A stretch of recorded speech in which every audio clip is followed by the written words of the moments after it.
Léopold Lévesque, 74 ans, originaire de Saint-Quentin au Nouveau-Brunswick. Il a vécu dans plusieurs municipalités canadiennes pour le travail qu'il avait avant de prendre sa retraite. Son lieu de choix, Cap-Lumière, Nouveau-Brunswick. C'est pendant 17 ans qu'il y a habité, créé un chez lui. Ça représente le début de sa retraite pour ses premiers 17 ans. L'été, son entourage venait le voir, habitant dans leur roulotte, même que parfois, c'était pendant les 2 mois de vacances d'été que certains membres de sa famille venaient passer quelque temps à 2 pas de la mer.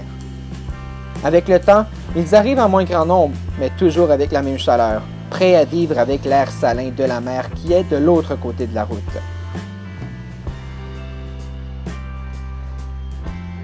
Il se rappellera toujours des matins où il se levait avec le soleil, plus tôt l'été, plus tard l'hiver. Toutes sortes de choses parsemaient l'environnement de son chez-lui, autant les renards qui venaient lui dire bonjour l'hiver que les bateaux pêcheurs l'été.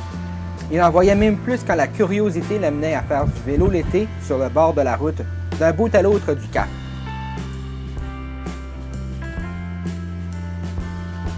Le printemps, l'automne et l'hiver, il allait passer son temps dans les bois, à quelques minutes de route de là.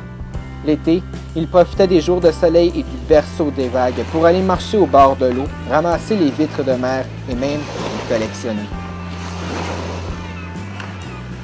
Il parvient même à se remémorer certaines anecdotes du temps qu'il y vivait, comme la fois où une baleine s'est échouée sur la plage derrière chez lui. Le petit recueil construit derrière chez lui qui, après une tempête, pendait au bord du cap. Même les grosses tempêtes qui causaient beaucoup de dégâts qui parsemaient sa cour arrière. Une tous les 3 ou 4 ans selon lui. Mais une fois à Moncton depuis près de 3 ans, parfois, il se rappelle que quand on est à la lueur du cap, et qu'on est bien.